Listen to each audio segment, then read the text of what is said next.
ಊಟದ ಖರ್ಚು 20 ಲಕ್ಷ. ಊಟ ವಸತಿ ಹಾಗೂ ಇನ್ನುಳಿದ ಖರ್ಚು 20,000. ಒಟ್ಟು 20 ಲಕ್ಷ 25,000. ಇದೇನು ಮುಂಬೈಗೆ ಟಾಟಾ ಕಂಪನಿಯನ್ನು ಬಿಡಿ ಸಾಮಾನು ಖರೀದಿ ಮಾಡಲು ಹೋಗಿದ್ದೀಯೋ ಅಥವಾ ಕೇವಲ ಬಿಡಿ ಕಂಪನಿಯನ್ನು ಖರೀದಿ ಮಾಡಲು ಹೋಗಿದ್ದೀಯೋ? ಒಂದೇ ವರ್ಷದಲ್ಲಿ ರೇಟಿನಲ್ಲಿ ಇಷ್ಟು ಬದಲಾವಣೆ ಆಗಲು ಅದು ಹೇಗೆ ಸಾಧ್ಯ? ಧನಿಕರೇ, ನಾನು ಕೊಟ್ಟ ಲೆಕ್ಕದಲ್ಲಿ ನಿಮಗೇನಾದರೂ ಅನುಮಾನ ಇದ್ರೆ ಟಾಟಾ ಕಂಪನಿಗೆ ಟೆಲಿಗ್ರಾಮ್ ಕೊಡಿ. ಅಷ್ಟಕ್ಕೂ ನಿಮಗೆ ಅನುಮಾನ ಬಂದ್ರೆ ಸ್ವತಃ ನೀವೇ ಹೋಗಿ ಭೇಟಿಯಾಗಿ ಬನ್ನಿ. ಧನಿಕರೇ, ನಿಮ್ಮ ಜೀವನದ ಆಳಗಿ ದುಡಿಯುವ ನಾನು ಕಾಯಕವೇ ಕೈಲಾಸ. ಕಾಯಕಕ್ಕೆ ಕಳಕವಿಡುವ ಮಧುಹೀನ ನಾನಲ್ಲ.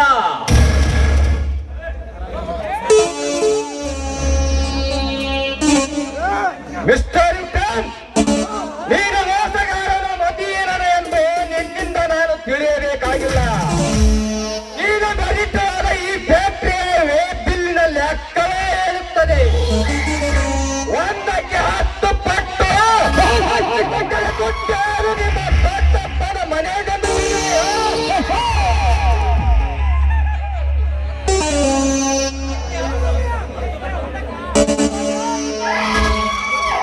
ಅಂತೂ ನನ್ನ ಮೇಲೆ ಎಲ್ಲರ ವಿಶ್ವಾಸ ಕಡಿತವಾಗಿದೆ. ನೋಡಿ ಧನಿಕರೇ, ಈಗಿನ ಕಾಲದಲ್ಲಿ ಏನು ಸಸ್ತಾ ಇದೆ ನೀವೇ ಹೇಳಿ.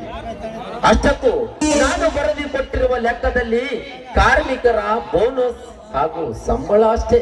ಯಾಕೆ ನಾನು ಸುಳ್ಳು ಹೇಳುತ್ತೇನೆಂಬ ಭಾವನೆಯೇ ನಿಮಗೆ? ಬರೆದಿಟ್ಟ ಲೆಕ್ಕದಲ್ಲಿ ಸಂಬಳ ಹಾಗೂ ಬೋನಸ್ ಅಂತ ಹೇಳ್ತೀರಿ. ಈಗ ಕಾರ್ಮಿಕರ ಮುಷ್ಕರವನ್ನು ನಡೆಸಿದ್ದಾರೆ.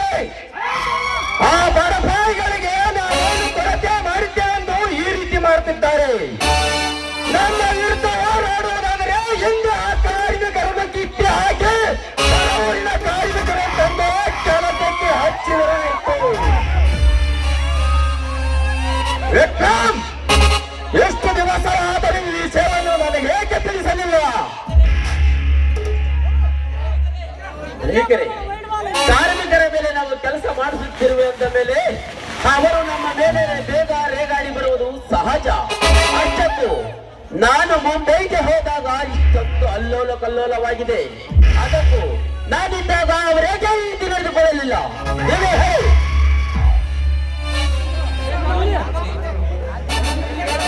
ಇದೇ ರೀತಿ ಆದರೆ ಮುಂದೆ ನಮ್ಮ ಕಂಪನಿಯ ಕಣ ಮುಚ್ಚಬೇಕಾಗುತ್ತದೆ ನಮ್ಮ ಸ್ಥಿತಿ. ಕಂಪನಿಯ ಕಣ ಮುಚ್ಚಲು ಅದೇನು ನಿಮ್ಮ ಅಪ್ಪನ ಆಸ್ತಿ ಅಲ್ಲ. ಕೋಟ್ಯಾನುಗಟ್ಟಲೆ ಒಪ್ಪಂದ ಮಾಡುವ ಕಂಪನಿಯನ್ನು ಕೇವಲ ಕಾರ್ಮಿಕರ ಸಂಬಳಕ್ಕಾಗಿ ಕೀಲಿ ಹಾಕಬೇಕೆ? ಕಾರ್ಮಿಕರಿಗೆಲ್ಲರಿಗೂ ಸಂಬಳ ಹಾಗೂ 1 ವರ್ಷದ ಬೋನಸ್ ಅನ್ನು ಕೊಟ್ಟು ಅವಕಾಶ ಸತ್ಯಾಗ್ರಹವನ್ನು ಸಮಾಪ್ತಿ ಮಾಡಲೇಬೇಕು. ಅಂದರೆ ಈಗ ಸದ್ಯ ನಾನು ಕಾರ್ಮಿಕರ ಸಂಬಳಕ್ಕೆ ಸರಿ ಹಾಕಬೇಕೇನು?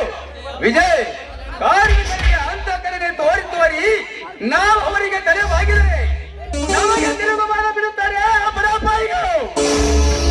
ನಾವು ಕೇಳಿದಾಗಲ್ಲ ಅವರಿಗೆ ದುಡ್ಡು ಕೊಡುತ್ತಾ ಹೋದರೆ ನಾವು ಅದರಾಗಿ ಕಟ್ಟಿಸಿರುವ ಬಿಲ್ಡಿಂಗ್ ನ ಫ್ಯಾಕ್ಟರಿಯ ಗತಿಯೇನು? ಅಷ್ಟಕ್ಕೆ ನಿಂತರು ಸರಿ.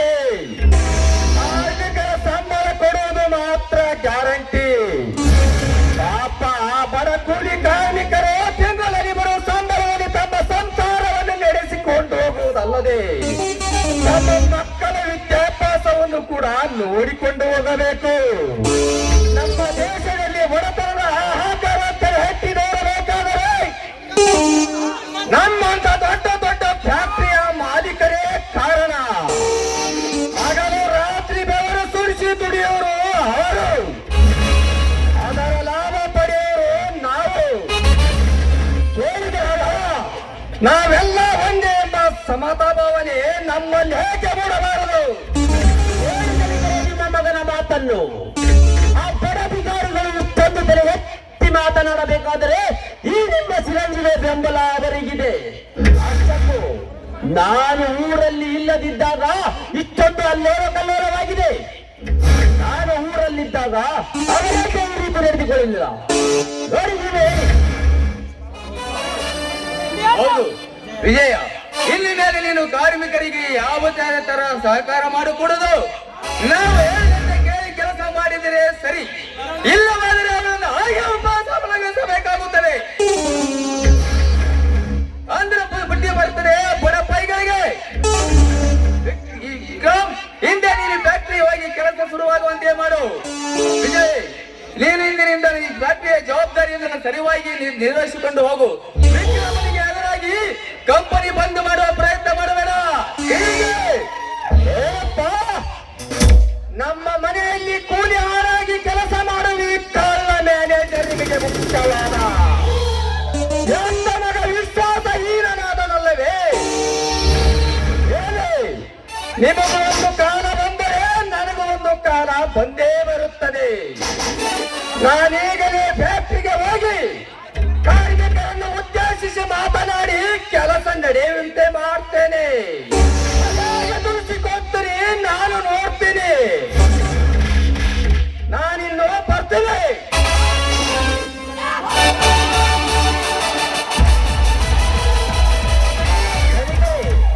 ಧನಿಕರೇ, ನಿಮ್ಮ ಮಗ ಮಾತಿನಲ್ಲಿ ಬಲು ಚಾಣಾಕ್ಷ ಅಂತ ಕಾಣುತ್ತೆ. ಫ್ಯಾಕ್ಟರಿಯಲ್ಲಿ ಕೂಡ ನನ್ನ ಸಂಗಡ ಮಾತಿಗೂ ಜಗಳವಾಡುತ್ತಾನೆ. ಹೀಗೆ ಆದರೆ ಒಟ್ಟಿನಲ್ಲಿ ನಮ್ಮ ಕೋಟ್ಯಾನುಗಟ್ಲೆ ಬಾಳುವ ಫ್ಯಾಕ್ಟರಿಯ ಗತಿಯಲ್ಲಿ.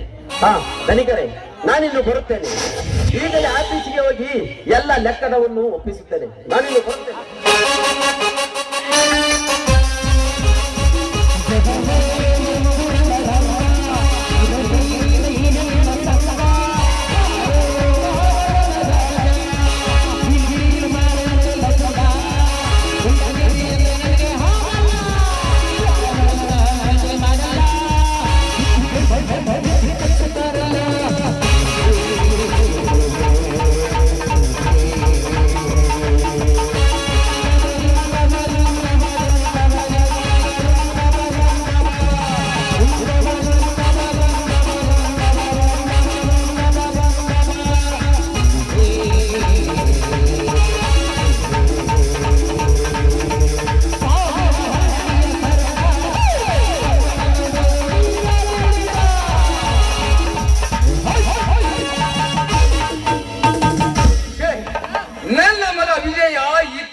ನಿನಗೆ ಎದುರಾಡಲತ್ತಿದ್ದಾನೆ.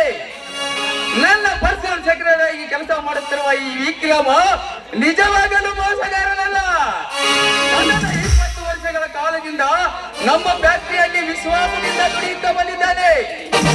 ಆದರೆ ಇದೇ ಊರಿನಲ್ಲಿ ನನಗೆ ಎದುರಾಗಿ ನಡೆಯುತ್ತಿರುವ ಆ ಕಾಳಿಂಗ ಇಷ್ಟು ತಲೆ ಎತ್ತಿ ನಿಲ್ಲಬೇಕಾದರೆ ಆ ಜೀವನದ ಬೆಂಬಲ ಅವನಿಗೆ ಇರಲೇಬೇಕು. ಇರಲಿ, ಇಂದಲ್ಲ ನಾಳೆ ಆ ಕಾಳಿಂಗ ಅವನ ಅಪ್ಪನ ಕೇಳಲು ನಮ್ಮ ಮನೆಯ ಬಾಗಿಲಿಗೆ ಬಂದಾಗ ಅವನ ವಿಚಾರಿಸಿಕೊಳ್ಳವೇ ಅವನ ಜ್ಞಾನತರವನ್ನೇ.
ನನ್ನ ಪ್ರೀತಿಗೆ ಬೆಲೆಯ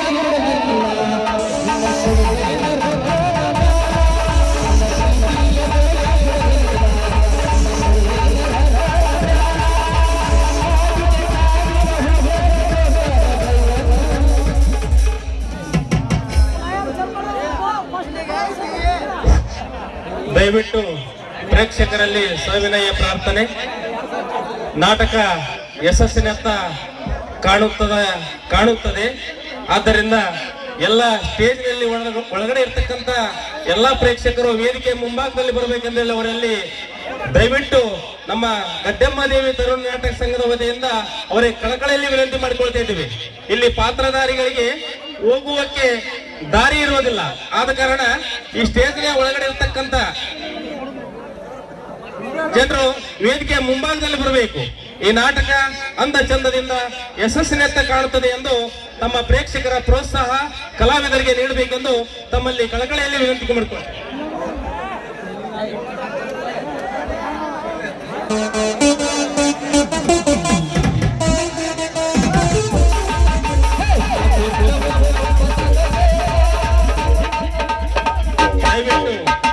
ಈ ನಾಟಕದ ಕಲಾವಿದರಿಗೆ ಪ್ರೋತ್ಸಾಹ ಮತ್ತು ಆಯರಿ ಬೆರೆಸುವಂತವರು ಯಾರಾದ್ರಿದ್ರೆ ಆ ಗದ್ದೆಮ್ಮನಿ ಗುಡಿ ಹತ್ರ ಕುಳಿತುಕೊಂಡಿರುತ್ತಾರೆ. ದಯವಿಟ್ಟು ಯಾರಾದ್ರೂ ಅವರು ಅಭಿಮಾನಿಗಳು ಮತ್ತು ಯಾರಾದ್ರೂ ಕಲಾವಿದರಿಗೆ ಪ್ರೋತ್ಸಾಹ ನೀಡುವ ಆಯರಿ ಬೆರೆಸುವಂತ ಕಲಾವಿದರು ಪ್ರೇಕ್ಷಕರು ಅಲ್ಲಿ ಗದ್ದೆಮ್ಮನಿ ಗುಡಿ ಹತ್ರ ಹೋಗಬೇಕೆಂದು ತಮ್ಮಲ್ಲಿ ವಿನಂತಿಸುತ್ತೇನೆ.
ಇಲ್ಲ ಒಂದೇ ಚೀಟಿದ್ರಲ್ಲ ಅವನ ಮನೆ ಕೊಟ್ಟಿದ್ದು ಮರ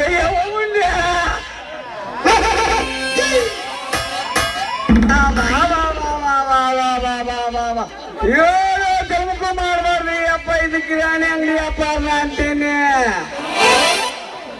ಅಲ್ಲ ನಮ್ಮ ಅಜ್ಜು ಮುತ್ತಲಿಂದ ಮಾಡ್ಕೊಂತ ಬಂದ್ ನಮ್ಮ ಕಿರಾಣಿ ಅಂಗಡಿ ನಮ್ಮ ಕಾಲಕ್ಕೆ ಏನ್ ಕಮ್ಮಿ ಇರ್ಬಿಡ್ರಿ ಬರ್ತೀರಿ ವ್ಯಾಪಾರ ಐತಿ.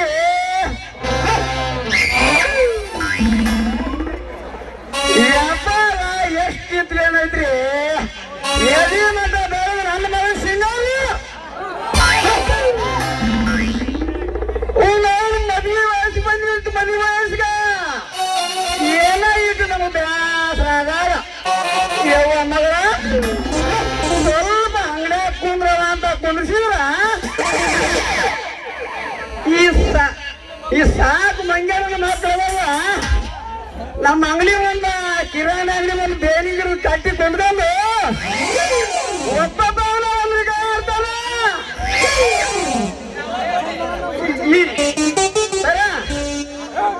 ಪ್ಯಾರಿಗೆ ಹಾಗೆ ದಾರಿ ಬಿಟ್ಟೈತೆ.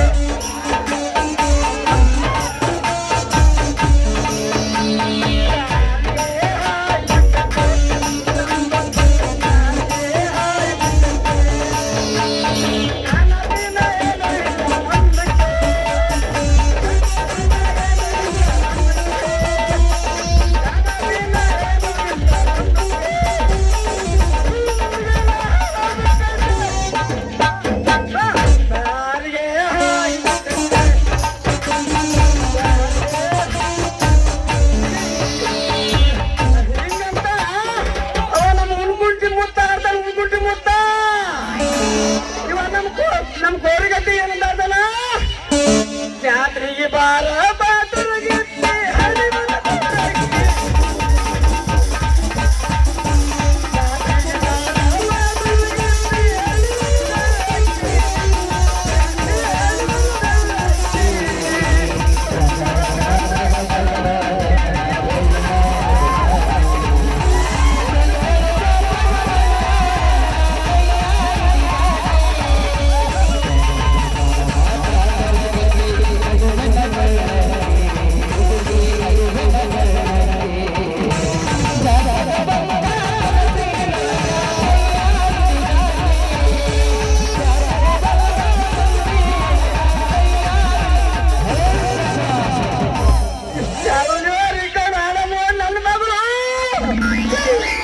ನಾನು ಮನೆಗೆ ಹೋಗೋದಷ್ಟ ತಡ.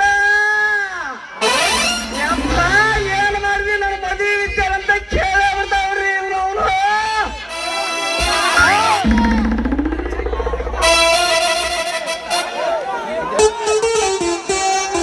ನೋಡ್ರಿ ಒಟ್ಟ ಈಗಿನ ಕಾಲದಾಗ ತೊಲೆ ತುಂಡಿನಂತದ ಒಂದು ಗಂಡು ಮಗ ಇದ್ರೆ ಬಂಗಾರ ಕಟ್ಟಿದ್ದಂಗ್ರಿ, ಬಂಗಾರ ಕಟ್ಟಿದ್ದಂಗ.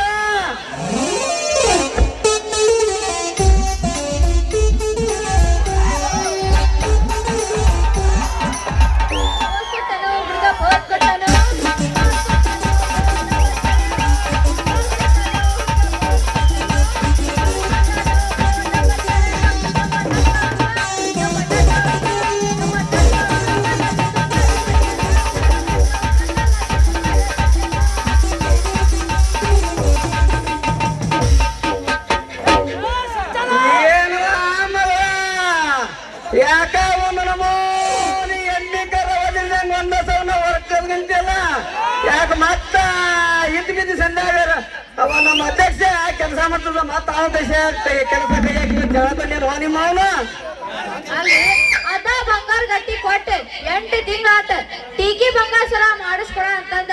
ಅಲ್ಲ ಮನಿಗೊಮ್ಮೆ ಸರ್ತಿಗೊಮ್ಮೆ ನಿಂದ ಮಾಡ್ತೀನಿ ಅಂತಾನ ಬರೇ ಬಾಯ್ ಮಾತು ಹೇಳೋದಾತ. ಏನು ಮಾಡೇನ ಕೊಡವಲ್ಲ, ಯಾವಾಗ ಮಾಡ್ಕೊಡ್ತೈತನ ಮೂಲ ಹಳೆ ಮೂಲ.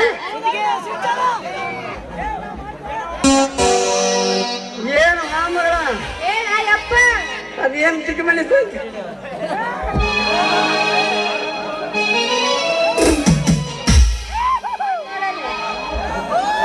ಮಸ್ತೈತೋ ಯಪ್ಪ ಜವಾರಿ ಮಗ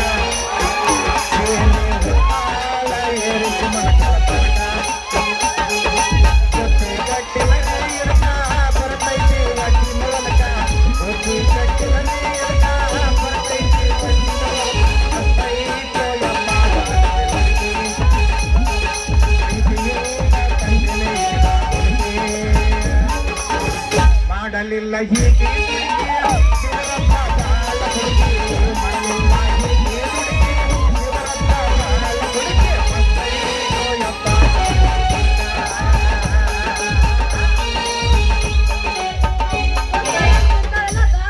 ನಾ ಜಾಸ್ತಿ ಕೇಳಿಕ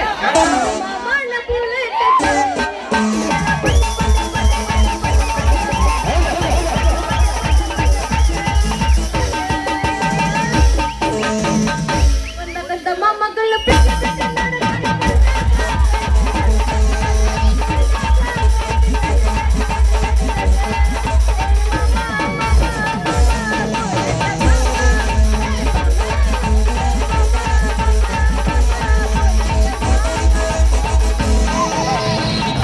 ಕೇಳಂಗಾರ ಹುಡುಗಿ ನಿನಗೆ ಯಾರು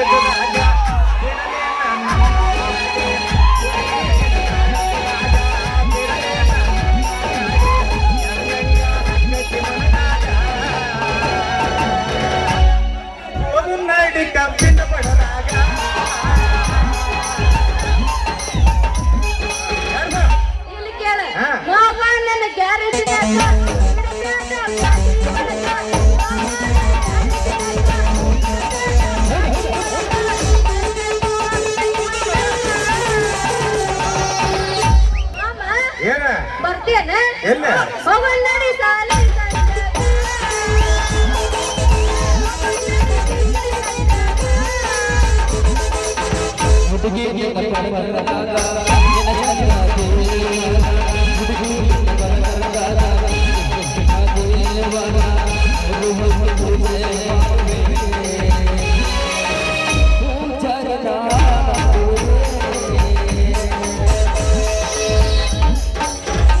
ಯಾದಿ ಮೇಲೆ ಶಾದಿ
ಫೋನು ಬಂದ ಮೇಲೆ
ಬೇಡ ಹುಡುಗಿ ನೀ ಮಾಲಾಗಡಿ ಹಾಡೋದು ಕಲೆ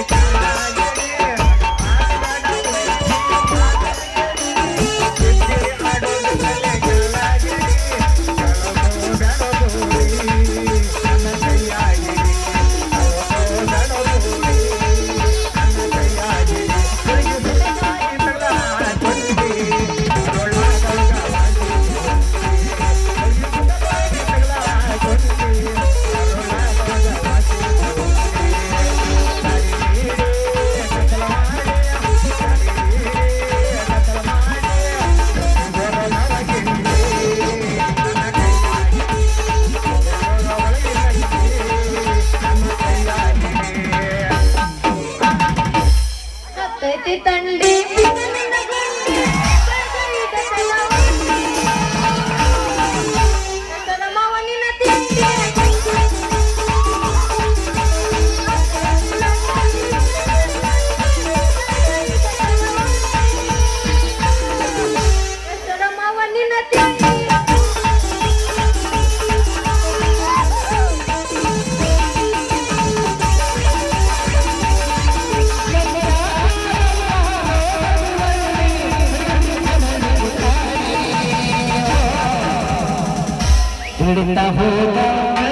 ನಿನ್ನ ಮಗನ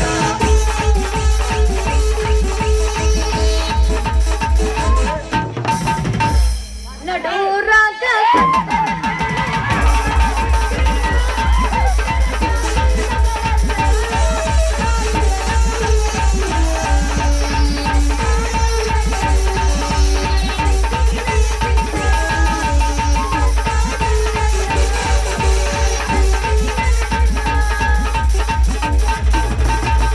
ಶಾಲಿ ಒಳಗೆ ಬಾಳ ಸುಂದರ ಫಿಗರ್ ಕುಂತೈತಿ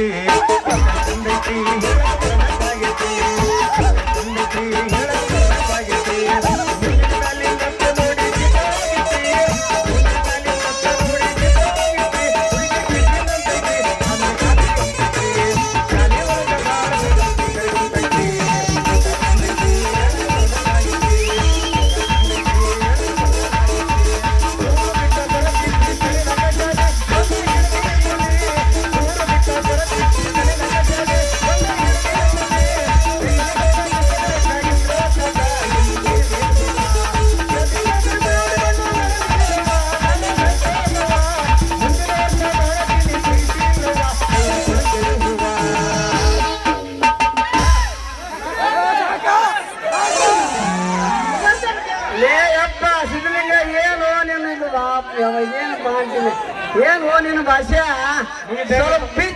ಮರ ಈ ಮಂದಿಗೆ ಗೊತ್ತಲ್ಲಿ ನಿಂದು ಮತ್ತೇನ್ರಿ ಗಣಪನವ್ರ ನಿಮ್ಮ ಮಗಳು ಒಂದು ನಮೂನಿ ಬೆದಿಗೆ ಬಂದು ಎಮ್ಮಿ ಮಣಕದ ಗತೆ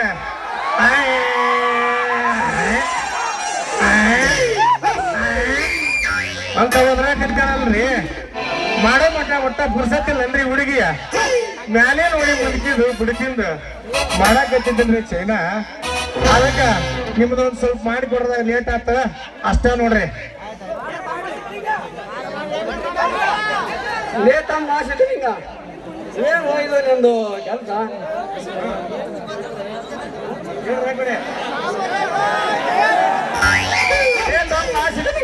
ಏನ್ ಹೋಯ್ದು ಕೆಲಸ ಮಾಡಿದ್ದಿ ಸ್ವಲ್ಪ ತಿಳ್ಕೊಳ್ಳಿ ಹುಡುಗ ಅಪ್ಪ ಅವ ಏನ್ ಹೇಳ್ತಾನ ಬಂಡ ಮೇಲೆ ನಾ ಹೇಳ್ತೀನಿ ಕೇಳಿಗ ನೀನು ಮನೆ ಐತಲ್ಲ ಬೆಂಗಳೂರಿಗೆ ಹೋಗಿದ್ದಲ್ಲ ಬೆಂಗಳೂರಿಗೆ ಹೋಗಿ 6 ತೊಲಿ ಬಂಗಾರ ಕಟ್ಟಿ ತಗೊಂಡ್ ಕೊಟ್ಟಿದ್ದಲ್ಲ ಅನ್ನ ಟೀಕಿ ಬೋರ್ಬಾ ಸರ ಮಾಡಿಸ್ಕೊ ಅಂದಿದ್ದಲ್ಲ ಅದನ್ನ ತಗೊಂಡ್ ಹೋಗಿ ಇವನ ಕೈಯಾಗ ಕೊಟ್ಟಿದ್ದೆ ಚಲೋ ಮಾಡ್ತಾನಂತಂದ ಇವ ಏನ ಮಾಡೋಣವಲ್ಲ ಏನ ಲೇ ಸಿಗಲಿಂಗ ಎಂಟೇ ನಮ್ಮ ಬಂಗಾರ ಬಿಟ್ಟು ಕೊಂಡ್ರಾಕ ಮತ್ತ ನೀ ನಮ್ಮ ಮನೆಯ ಹಳೆ ಬಾ ಹುಡುಗ ತಪ್ಪಿ ಹುಡುಗರು ಮತ್ತ್ಯಾಕೆ ಮಾಡ್ಬೇಕು ನೀವು ಬಂಗಾರದ ವಿಷಯ ಅಂತೀನಿ ನಾನು ನಿಮ್ಮ ಮನೆ ಹಳೆಯಾಗಿದ್ರ ಶಿಸ್ತು ನಿಮ್ಮ ಮನೆ ಊಟ ಹುಡ್ದು ಮಸ್ತ್ ಕಟ್ಟಿ ಮೇಲೆ ಕುಂತು ಚೌಕ್ ಮಾತು ಹೇಳ್ತಿದ್ದೆ ಏನೋ ಮನಸ್ಸಿಗೆ ಬೇಸರ ಆದಾಗ ನಿಮ್ಮ ಮಗಳು ಕರ್ಕೊಂಡು ಬಾದಾಮಿ ಬನಶಂಕರಿ ಐವಳಿ ಪಟ್ಟದ ಕಲ್ಲ ಮತ್ತೆ ಶ್ರೀರಂಗಪಟ್ಟಣ ಐತಲ್ಲ ಅದನ್ನ ತೋರಿಸ್ಕೊಂಡ ಮನೆಗೆ ಬಂದ ನಿಮ್ಮ ಮಗಳನ್ನ ಮನೆಗೆ ಬಿಟ್ಟು ಹೋಗಿದ್ದೆ ಲೇ ಅಪ್ಪ ಆಗಿದ್ದು ದಕ್ಷಿಣ ಕನ್ನಡ ಕಡೆ ನಿಂದು ತಲಿಯ ಧರ್ಮಸಭಾ ಬಾಹುಬಲಿಗಿತ್ತೆ ನೋಡಕಂತ ಅದನ್ನ ತಲೆ ಕನ್ಸು ಕಾಣ್ತಿ ಏನ ನಿನ್ ತಲೆಯ ಬರಬೇಕಿಲ್ಲ ಹುಡುಗ ಯಪ್ಪ ಇವ ತಲೆ ಸೂತಿದ್ರ ಹಿಂಗ್ಯಾಕೆ ತಿರುಗ್ತಿದ್ದೀವ ಹುಚ್ಚನಾಯಿ ತಿರುಗ್ದಂಗ ಅಲ್ಲ ಐತಲ್ಲ ನನ್ನ ಬಾದಾಮಿ ಬನಶಂಕರಿ ಪಟ್ಟದಕಲ್ಲ ಐತಲ್ಲ ಯಪ್ಪ ಇವ ಇಲ್ಲೇ ಹೊತ್ತು ಹಾಲು ಬಂದು ಹೇಳ್ತಾ ತರ್ಬೋದು ನಾ ಪರದೇಸಿ ಹಳೆ ಪರದೇಸಿ ಯಾಕ ಆ ಕನಸು ನನಸಾಗ್ಬಾರ್ದ ಅಕಸ್ಮಾತ್ ನಿಮ್ಮ ಅಪ್ಪ ಒಪ್ಪಿ ಹೂ ಅನ್ನಂತ ಇಟ್ಗ ಹಂಗ ಮಾತಂತ ಅಂದೆ ಸಿಂಗಾರಿ ನೀವೇನ್ ಅಷ್ಟು ಸಿಟ್ಟಿ ಬರಕ್ ಹೋಗ್ಬೇಡ ದೋಸ್ತ ಕೇಳಿಲ್ಲ ನನ್ನ ಮದುವೆ ಆಗೋ ಗಂಡು ಹೆಂಗಿರ್ಬೇಕಂತನ ಹಂಗ ಪ್ಯಾಂಟ್ ಶರ್ಟ್ ಬೂಟ್ ಕಣ್ಣಿಗೆ ಚಸ್ಮಾ ಹಾಕೊಂಡ ಕೈಯಾಗ ಇನ್ಕಮ್ ಟ್ಯಾಕ್ಸ್ ಆಫೀಸರ್ ದೋಸ್ತ ಮಗಳ ಇನ್ಕಮ್ ಟ್ಯಾಕ್ಸ್ ಆಫೀಸರ್ಗ ಕೊಟ್ಟು ತೀರ್ಮಾನ ಮಾಡಕಂತ ಮಾಡಿವೆ ನನ್ನ ಮಗಳು ಇನ್ನ 10 ವರ್ಷ ಮತ್ತು 20 ವರ್ಷ ಮನೆ ಬಂದ್ರು ನಾ ತಂದಾಗತ್ತಾರೆ ಈಗ ಅಪ್ಪ ನನ್ನ ಮಗಳು ಒಟ್ಟ ಹಾಕಂದ್ರೆ ಹಠ ಅಂದ್ರೆ ನೀವು ವೇಷ ನೋಡಿ ಭಾಷೆ ಕೊಡೋರಂದಂಗ ಆತ ಅಲ್ರಿ ನಿಮ್ಮ ಮಗಳು ಏನಾಗ ಹೇಳಿದ್ನಲ್ಲ ನನ್ನ ಗಂಡ ಹಂಗಿರ್ಬೇಕು ನನ್ನ ಗಂಡ ಹಿಂಗಿರ್ಬೇಕಂತೇಳಿ ಅಂತ ಪ್ಯಾಂಟ್ ಶರ್ಟ್ನ ಸಿಟಿ ಒಳಗ ಕಿಸೆ ಕಳು ಮಾಡ್ತಕ್ಕಂಥ ಕಳ್ಳರ ಸಮಗೆ ಯಾಕೆಂತಾರ ಹೇಳ್ತೀರಿ ನಿನಗೆ ನನ್ನ ನಿಮ್ಮ ಮಗಳು ಬರಾಕ ಮಗ ಹುಡುಗರು ಮಾಡ್ಯಾರಲೇ ಹಂಗ ಹಂಗ ಬಂದ್ರು ಪೊಲೀಸ್ ಗಿಲೀಸರು ಕೊಟ್ಟ ಮದುವೆ ಮಾಡ್ತೀನಿ ತಿಳಿತಾರ ಮಗನ ಅಲ್ವೇ ಕಾಣವ್ರ ಸ್ವಲ್ಪ ನೀವು ಚಾ ಕುಡ್ದು ಬರ್ರಿ ನಿಮ್ ಮಗಳಿಗೆ ಏನೋ ಸಾಮಾನು ತೋರಿಸ್ಬೇಕಂತ ತೋರಿಸ್ತೀನಿ ಸ್ವಲ್ಪ ಚಾ ಕುಡ್ದು ಬರ್ರಿ ಹೋಗಿ ಮಗಳ ಏನಯ್ಯಪ್ಪ? ನಮ್ಮ ಸಾಮಾನು ಸಾರು ಏನಯ್ಯಪ್ಪ? ಮತ್ತ ಅಗಲಿ ಬಗಲಿ ಮಾಡ್ಕೊಂಡಿರಿ ಈಗ ಕೋಣ ಎಲ್ಲೂ ತಗೊಂಡ್ಬರ್ಬೇಕ ಮತ್ತ ಅಪ್ಪ, ನನಗೆ ಭಾಳ ಹುಷಾರಿಲ್ಲ. ನೀನೇನೋ ತಪ್ಪು ತಿಳ್ಕೊಬೇಡ. ಅಲ್ಲ ನನಗೆ ಅನುಗುಣವಾಗ ತಾನೇ ಪಕ್ಕದಿರಿ ಭಾಳ ಹುಷಾರಿಲ್ಲ. ಒಂದ್ ಸ್ವಲ್ಪ ಇಲ್ಲ ಪ್ರಕಾಶ್ ಅಂಗಡಿಗೆ ಚಾ ಕೊಡ್ಬೇಕಾ ಏ ಹುಡುಗಿ ಏನೋ ಹುಡುಗ? ಏನು ಇಲ್ಲಿ ತೋರ್ಸಂದೆ ಏನು ಮರಿ ಮರಿ ತೋರ್ಸಂದೆ ನೀನೇನದು ತೋರ್ಸುದು? ಸಾಮಾನ ನಾನ್ ಯಾರಾರ ತಿಳ್ಕೊಂಡಿದ್ದೆ, ನೀನೇನೋ ತಂದ್ಯಾಗ ನಾವು ಊಟ ಎದ್ದದ್ಗಾರ ಹೋಗ್ತಿರ್ತಾವು. ಹೌದಾ ನಮ್ಮದು ಕೌಸಲ್ಯತೆ ಕಡಿಬೇಡಪ್ಪ ಯಪ್ಪ ನೀನು.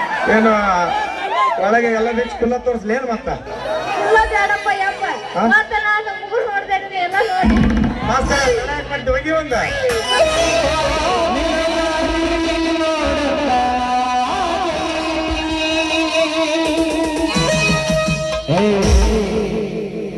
ನಿನ್ನ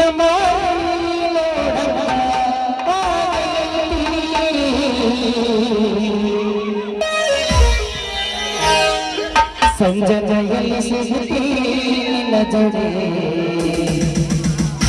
ಮಾತಾಡೋ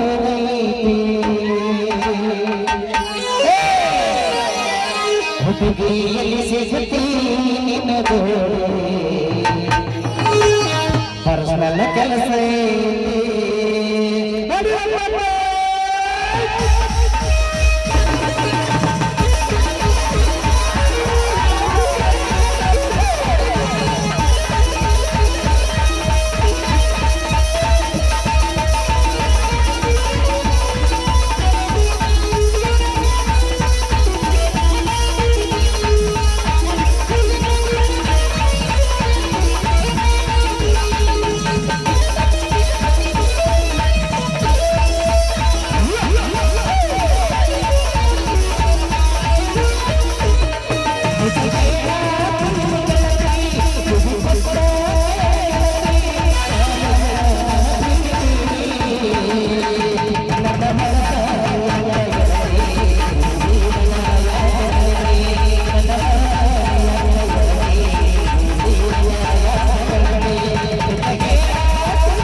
ಏನು ಗೆಳೆಯ? ನನ್ನ ಮರತ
ಟಿಕ್ಕಿ ಮನುಷ್ಯ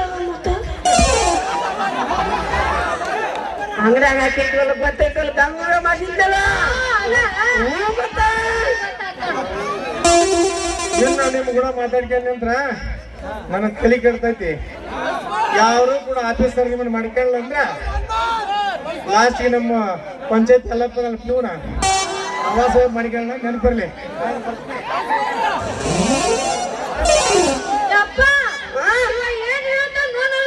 ನಾನು ಯಾರು ಮಾಡ್ಕೊಂಡಂಗಿಲ್ಲ ಅಂತ ನಾ ಎಲ್ಲ ಆಯ್ತಲ್ಲ ಮುನ್ಸಿಪಾಲಿಟಿ ಪ್ಯೂನಿಗೆ ಹಾಕೊಂಡ್ಲಕ್ಕೇನಂತ ಹೇಳ ಅಂತನವ.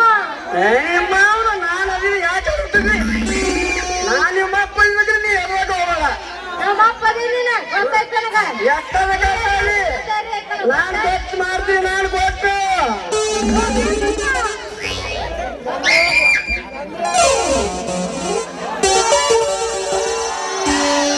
ಸೂಚಿ ಮಾಡ್ತೇನೆ ಕೊಡ್ತೇನೆ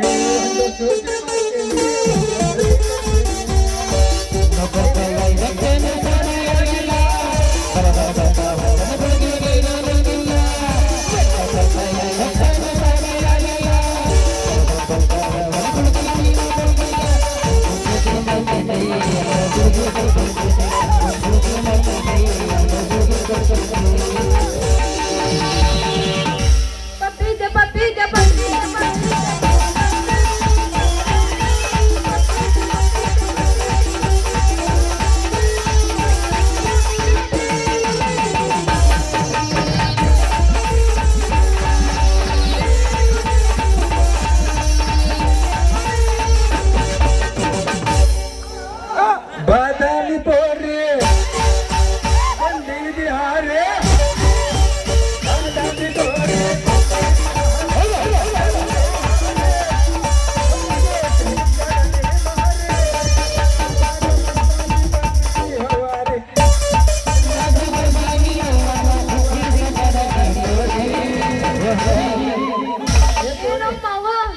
ಚುಟ್ಟು ಚುಟ್ಟು ಎಲ್ಲೇ ಅಲ್ಲ ಎಲ್ಲೇ ಅಲ್ಲೇ ಚುಟ್ಟು ಚುಟ್ಟು ಹಲ್ಲದಾಯಿ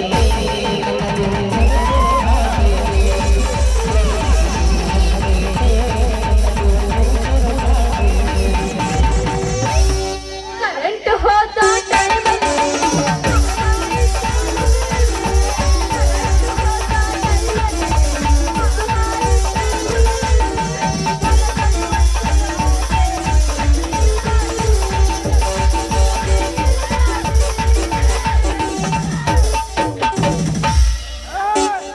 ಯಾಕ್ರಿ ಕಡಪ್ನವ್ರ ಯಾಕ ನಿಮ್ ಮಗಳ ರಸ್ತಾದಾಗ ನಿಂತ್ಕೊಂಡು ಒಳಕತ್ತೇಳಲ್ಲ ಮತ್ ಯಾಕೆ ಏನ್ರ ಸುಮ್ಮನೆ ಲೇಖಿಗೆ ತಲೆನೋವು ನಡನೋವು ಸೊಂಟ ನೋವು ಮತ್ತೇನಾರ ಶುರುವಾಗಿದ್ರಿ ಹೇಳು. ಈಗ ನನ್ನ ಗಿಡಮಲಿಗೆ ನೀರಿನ ಔಷಧ ಕೊಟ್ಟು ಸರಿ ಮಾಡಿದ್ರಪ್ಪ.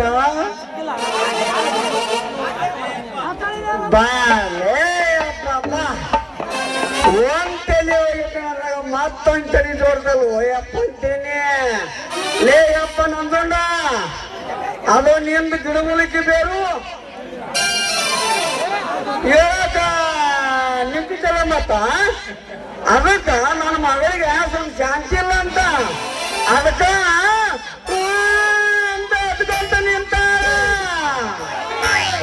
ಅದಕ್ಕ ಅಂತೀನ್ರಿ ಕಡಪ್ನವ್ರ, ನಮ್ಮ ಆಯುರ್ವೇದಿಕ ವೈಜ್ಞಾನಿಕ ದೃಷ್ಟಿಯಿಂದ ತಿಳಿದು ನೋಡಿದ್ರೆ ನಿಮ್ಮ ಮಗಳಿಗೆ ಮಾನಸಿಕ ರೋಗ ಐತಿ, ಅಂದಲ್ಲಿ ಆಕೆಗೆ ಮನೆಗೆ ಶಾಂತಿ ಇಲ್ಲ. ಅದಕ್ಕೆ ಯಾಕೆ ಚಿಂತೆ ಮಾಡ್ತೀರಿ ಕಡಪ್ನವ್ರ? ನನ್ನ ಹತ್ರ ಇಟ್ಟಿಟ್ಟು ಬೇರೆದವ ಕೊಟ್ಟು ಸರಿ ಮಾಡ್ತೀನಿ. ಅಲ್ಲ ಯಪ್ಪ ಮೊನ್ನೆ ಐತಲ್ಲ ಅವ್ವ ಬಂದ್ ಐತಲ್ಲ ಮುನ್ಸಿಪಾಲಿಟಿ ಪ್ಯೂನಿಗ ಕೇಕ್ ಹಾಕಿನ ಅಂತ ಹೇಳಿದ. ಮತ್ತ ಇವ ಐತಲ್ಲ ಎಲ್ಲೆಲ್ಲ ಕಮ್ಮ ಪಂಚಾಯತಿ ಐತಲ್ಲ ಪ್ರಿನ್ಸಿಗೆ ಜೋಡಕ್ಕಣ ಅಂತ ಅಂತೀನಿ. ಅಲ್ಲ ಇಲ್ಲಿ ದಾರಿಗೆ ನಿಂತರಿಗೆ ತಲೆ ನೋಡ್ತಾನ ನಡ ನೋಡ್ತಾನ ಅಂತ ಕೇಳ್ತಿಲ್ಲ. ನೀನು ಮತ್ತ RMP ಡಾಕ್ಟರ್ನ ದಿವಸ ನನ್ನ ಹತ್ರ ಟ್ರೈನಿಂಗ್ ತಗೊಂಡ್ ಹೋಗ್ತಾರ್ರಿ ಅಲ್ರಿ. ಎಸ್ಪಿಗಲ್ ಡಾಕ್ಟರ್ ಅನ್ನಲ್ಲಪ್ಪ, ಅವ್ರು ನನ್ನ ಹತ್ರ ಟ್ರೈನಿಂಗ್ ತಗೊಂಡವ್ರ. ಮತ್ತ ಶಾಣಪ್ ಡಾಕ್ಟರ್ ಅವರು ನನ್ನ ಹತ್ರ ಟ್ರೈನಿಂಗ್ ತಗೊಂಡ್ ಹೋಗ್ತಾರ. ಹೌದಾ? ಇವರೆಲ್ಲ RMP ಡಾಕ್ಟರ್ ಅಂದ್ರೆ ನಮಗೆ ಹಂಗಲ್ರಿ. ನಾವು ರೋಗ ಕಂಡು ಹಿಡಿದು ಕಾಡ ಔಷಧ ಕೊಡ್ತೀವಿ. ಕೊಡ್ತೀವಪ್ಪ. ನಾ ಕೊಟ್ಟ ಔಷಧಕ್ಕ ಈ ಊರಾಗ್ರಿ ಇಷ್ಟು ಮುಂದಕ್ಕೆ ಬಂದವಂತೀನ್ರಿ. ಈಗ ನನ್ನ ಔಷಧಕ್ಕೆ ಸಾಲ ತಿಂತಾರ ನೋಡ್ರಿ. ಈಗ ಮತ್ತ ಈ ಕಲ್ಲ ಮನೆ ಸಾಲತ್ತಾರಪ್ಪ ಮೋಗ. ಯಾಕಂದ್ರ ಈ ಊರಾಗ ಯಾರನ್ನ ಮುಂದೆ ತರ್ತಿದ್ದು ಯಾರ ಹಿಂದೆ ಕಿಡ್ತಿದ್ದು ನನಗ ಅನಕೋರ ನೋಡುವ ಒಂದು ಲೆಕ್ಕರಿಂದ ನೋಡು. ಅಲ್ರಿ ಕಡಪ್ನವ್ರ ಮುಂದಕ್ಕೆ ಬಂದೈತಂದ್ರೆ ನೀವು ಭಾಳ ತಪ್ಪು ತಿಳ್ಕೊಂಡ್ರಿ ನೀವು. ಅಲ್ರಿ ಈ ಊರಾಗ ಎಷ್ಟು ಮಂದಿ ಮುಂದಕ್ಕೆ ಬಂದಿಲ್ಲ. ಯಾರು ಬಂದಾರಪ್ಪ ಹೇಳ? ಆಕಿ ತಂಗಡಿಗೆ ಮಲ್ಲ ಒತ್ತಿದ್ ಬಂದೈತಿ. ಮತ್ತ ಅಮೀನ ಒತ್ತಿದ್ ಬಂದೈತಿ. ಮತ್ತ ಬೇಟಿ ಹನುಮಂದ್ ಬಂದೈತಿ. ಇವ್ರಗ ಯಾರ ಹೊರಗಲ ಮನೆ ಬಸ್ಲಿಗೆ ಹೋಗ್ತಿ. ಇಬ್ಬರು ಅಕ್ಕ ತಂಗಿಯರ್ ಇಬ್ಬರು ಸತ್ತ ಬಿಟ್ಟ ಹಾಕಿ ಇಬ್ಬರು ಮುಂದಕ್ಕೆ ಬಂದಿದ್ದ ನಲ್ಸಿದ್ರಿ. ಸತ್ತ ಅಲ್ರಿ ಇರ್ತಾರೆ ನಿಮ್ಮ ಇವರೆಲ್ಲರೂ ಯಾರು ನನ್ನ ಔಷಧಿಗೆ ಸಾಲ ತಿಂತಾರೆ. ಇವರೆಲ್ಲರೂ ಮುಂದಕ್ಕೆ ಬಂದಾಗ ಯಪ್ಪ ಇವನ್ ಕೂಡ ನಮ್ದೇನು ಮಾತು ಏನು ಸ್ವಲ್ಪ ಏನಾರ ನಾವು ನಿಂತೀವಲ್ಲ ಇವ ನಮ್ದು ಮುಂದಕ್ಕೆ ಬಂದಿರ್ತಾರ. ನಡಿ ಹೋಗೋಣ ಮನೆಗೆ. ಅವ ಮನೆಯವ ಊರು ಮುಂದೆ ತರ್ತಾನ. ನೀವ ನೀನು ಮುಂದೆ ತರ್ತಾನು. ಏನು ನನ್ನ ತರ್ತಾನು. ಅವನು ನಾ ದೊಡ್ಡ ಗುಡಿಸಿದ್ರ ನಡಿ ನಡಿ ಹೋಗೋಣ. ಕಡಪ್ಲವ್ರ ನಿಂದ್ರಿ.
ಬೇಡ,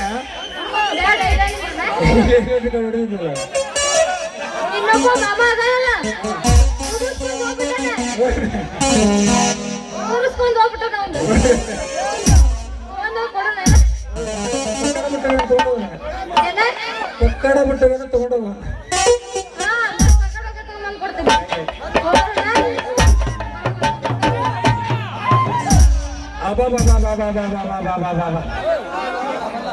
ಏನೇನ್ರಿ ಸಿಂಗಾರಿ ಅಲ್ಲ ಇವನ ಹೋಗೇ ಬಿಟ್ರಲ್ಲ ಪಾಯಿವ್ರ ಅಂತೀರಿ ಏನೇನ್ರಿ ಆ ಸಿಂಗಾರಿ ಅಬಾಬಾಬಾಬಾಬಾಬಾಬಾ ಏನವಳ ಕಣ್ಣ ನಕ್ಷತ್ರ ಏನವಳ ತುಟಿ ತುಂಡಿ ಹಣ್ಣ ಏನವಳ ನೋವು ಮಾಗಿದ ಮಾವು ಏನವಳ ಗಲ್ಲ ಸೇಬು ಹಣ್ಣು ಆಹಾ ಇವತ್ತಿನಿಂದ ಹುಡುಗಿ ಮೇಲೆ ನನ್ನ ಕಣ್ಣು ಬೆತ್ತು ಹಣ್ಣಿಂದ ಮುಗಿತು ನನ್ನ ಗಿಡಮಲಿಗೆ ಬೇರಿನ ಔಷಧ ಕೊಟ್ಟ ತೀರ್ತೀನಿ ಕಾಡಿನ ಮಗಳ ಹೊತ್ತ ತೀರ್ತೀನಿ